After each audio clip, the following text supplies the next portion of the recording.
Bishoftu, Ethiopia, part of the wreckage of Ethiopian Airlines Flight 302, which crashed on March. This is an airplane engine.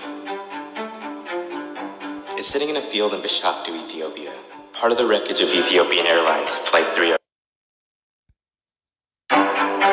This is an airplane engine. It's sitting in a field in Bishoftu, Ethiopia, part of the wreckage of Ethiopian Airlines Flight 302, which crashed on March 10, 2019. 157 people died. This was just a few months after another flight, Lion Air 610, crashed in Indonesia and killed 189 people. These two flights were operating the same plane, the Boeing 737 MAX 8. And its engine is the key to understanding why this particular plane has caused so many problems. But there's nothing actually wrong with this engine. In fact, airplane manufacturers race to put them on their new planes. That's where the problem started.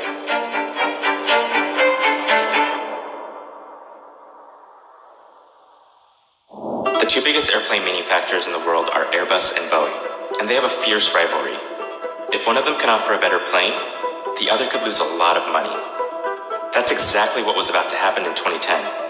Airbus announced that they would update their most popular model, the A320, a single-aisle airplane that services many domestic flights. You've probably been on one. For this new plane, Airbus had a big update. It would have a new kind of engine. It was much larger than the previous engine, but it would make the plane 15% more fuel efficient. And just as importantly, this upgrade wouldn't change the plane that much. A pilot could walk into the new model with little additional training and be on their way.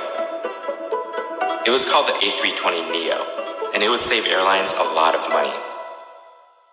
This was a problem for Boeing.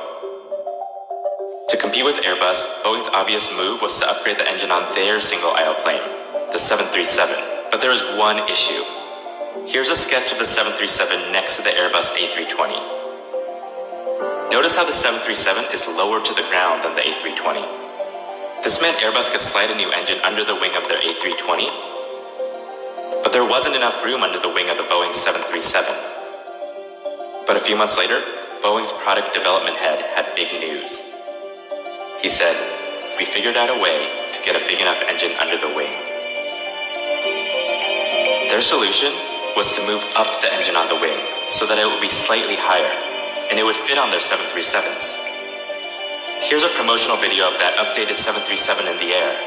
You can actually see that the top of the engine is above the wing. Boeing called this model the 737 MAX. And just like Airbus with the A320, Boeing said that their new plane was so similar to its predecessor that pilots would only need minimal additional training. The 737 MAX became the hottest selling plane on the market, and it helped Boeing keep up with Airbus. Except moving the engine up on the 737 had a side effect. When the 737 MAX was in full thrust, like during takeoff, the nose tended to point too far upward, which could lead to a stall. This was a problem because these planes were supposed to behave exactly like the old ones. So Boeing came up with a workaround. Instead of re-engineering the planes, they installed software that automatically pushed the nose downward if the pilot flew the plane at too high of an angle. They called it the Maneuvering Characteristics Augmentation System, or MCAS. But because Boeing was selling the 737 MAX as pretty much the same plane as the 737, they didn't highlight the new MCAS system. Many pilots only got a 2-hour iPad course before entering the cockpit for the first time. And the training material didn't mention the MCAS software. In 2018, several American pilots complained to the federal government that the 737 MAX was suddenly nosing down. On October 29, 2018, Lion Air Flight 610 took off from Jakarta. In the flight report, which shows the plane's altitude over time, you can see that the plane was in full thrust during takeoff. But at a certain point, the nose of the plane kept lurching downward. The pilots couldn't figure out why this was happening. The captain asked the first officer to check the quick reference handbook. They couldn't find the solution. The pilots continued to fight with the MCAS. The plane struggled to gain altitude. Reports show it was likely because the computer was getting incorrect sensor data, pushing the plane toward the earth below. 12 minutes after takeoff, the plane crashed into the Java Sea.